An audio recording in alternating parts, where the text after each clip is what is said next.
ആലപ്പുഴയുടെ വടക്ക് പടിഞ്ഞാറ് സ്ഥിതി ചെയ്യുന്ന സുന്ദരമായ തീരപ്രദേശമാണ് തുമ്പോളി. സാധാരണക്കാരായ മത്സ്യത്തൊഴിലാളികൾ തിങ്ങിപ്പാർക്കുന്ന ഇടം. ഇവരിൽ ഭൂരിഭാഗവും ലത്തീൻ കത്തോലിക്കരും അറിയ സമുദായക്കാരും ഈഴവരുമൊക്കെയായിരുന്നു. ഇവിടുത്തെ മനുഷ്യരെ ജാതി മത ഭേദമന്യേ ഒരു കുടക്കീഴിൽ എത്തിക്കുന്നത് തുമ്പോളിയിലെ സെന്റ് തോമസ് പള്ളിയാണ്.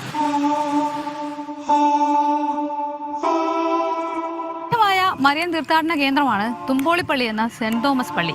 425 വർഷത്തെ ചരിത്രം പറയാനുണ്ട് തുമ്പോളിപ്പള്ളിക്ക്. ഈ ദേവാലയത്തിന്റെ ചരിത്രം എന്ന് പറഞ്ഞാൽ അത് ഈ പ്രദേശത്തിന്റെ കൂടി ചരിത്രമാണ്.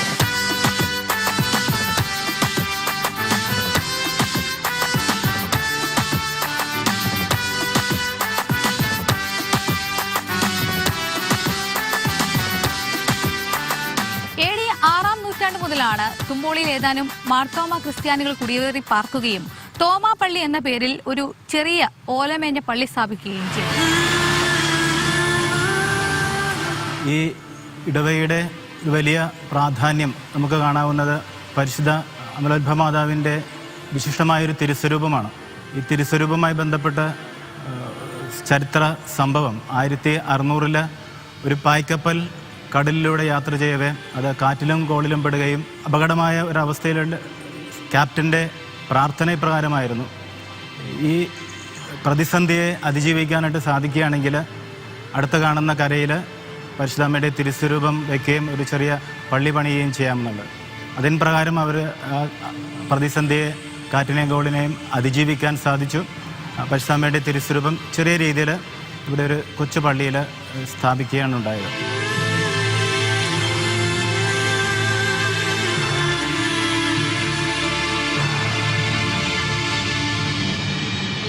കുറച്ച് പ്രാദേശിക പ്രതിസന്ധികളൊക്കെ ഉണ്ടായിരുന്നു.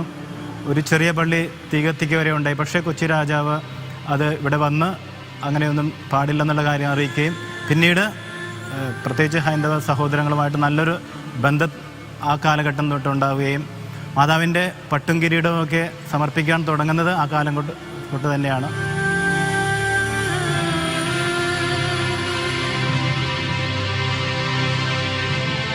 അർത്തുങ്കൽ പള്ളി ഏറ്റവും അടുത്ത് തന്നെയുണ്ട്. ബസലിക്ക ദേവാലയമാണ്. അതേ ചരിത്ര പാരമ്പര്യവും ആ നൂറ്റാണ്ടുകളിൽ ആ നാളുകളിൽ സെന്റ് ആന്ത്രോസ് മിഷൻ്റെ ഭാഗമായിട്ട് 1581 ജക്കോമോ ഫിനീഷ്യു തീരത്തിൻ്റെ അപ്പോസ്തലൻ എന്നറിയപ്പെടുന്ന SJ ഫാദർ വന്ന സമയം മുതൽ അർത്തുങ്കൽ ദേവാലയവും അതിൻ്റെ ഭാഗമായിട്ടുള്ള സെന്റ് ആന്ത്രോസ് മിഷൻ്റെ ഭാഗമായിട്ടൊക്കെ ഈ ദേവാലയത്തിന് ചരിത്ര പൈതൃകമുണ്ട്. പട്ട് സമർപ്പണം ഇവിടുത്തെ ഏറ്റവും പ്രശസ്തി ആർജിച്ച ഒരു നേർച്ച സമർപ്പണമാണ്. തിരുനാളിൻ്റെ സമയത്ത് പട്ടും കിരീടവും ദേവാലയത്തിൽ തന്നെ ക്രമീകരിച്ചിട്ടുണ്ടാകും. അല്ലാതെ കണ്ട ദിവസങ്ങളിലൊക്കെ നിരവധി പേരാണ് മാതാവിന് സാരി സമർപ്പിക്കാനായിട്ട് ഈ ദേവാലയത്തിലേക്ക് എത്തിച്ചേരുന്നത്.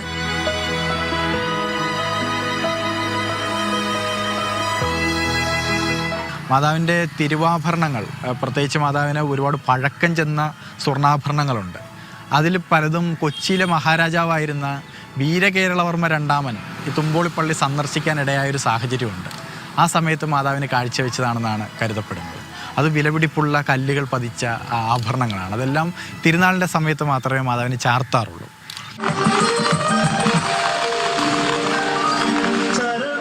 പിന്നെ ഇവിടെ സാൽവേ ലിറ്റിനി എന്ന് പറയുന്ന ഒരു പ്രത്യേക ഒരു ആചാരമുണ്ട്. അത് ഒരു ലിറ്റർജിക്കൽ ഓർഡറിൻ്റെ ഭാഗമായിട്ട് പള്ളിയിൽ വന്നിട്ടുള്ളതാണ്. ഇതിനുപയോഗിക്കുന്ന സാൽവേ രൂപം, സാൽവേ റെജീന പാടുമ്പോൾ ഉപയോഗിക്കുന്ന ആനക്കൊമ്പിൽ തീർത്ത ഒരു രൂപമുണ്ട്. അത് ഈ നാട് ഭരിച്ചിരുന്ന ഇവിടുത്തെ പ്രാദേശിക രാജാവായിരുന്ന, അല്ലെങ്കിൽ ഇതിൻ്റെ ഒരു അധികാരിയായിരുന്ന മൂത്തേടത്ത് കൈമൾ എന്ന് പറയുന്ന രാജാവ്, മൂത്തേടത്ത് രാജാവ് തുമ്പോളി മാതാവിന് സമർപ്പിച്ചതാണ്.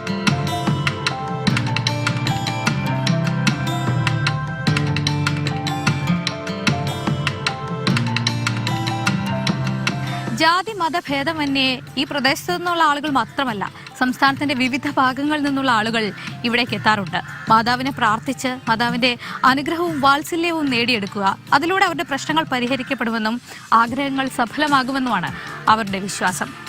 ആഴക്കടലിനെ നോക്കി നീലാകാശത്തിന് താഴെ വെൺമേഘങ്ങൾ കൊണ്ട് കൊത്തിയെടുത്ത ശിലാരൂപം പോലെ തുമ്പോളിക്കാരുടെ ജീവനാഡിയായി സെന്റ് തോമസ് പള്ളി ഇങ്ങനെ തലയുയർത്തി നിൽക്കുകയാണ്.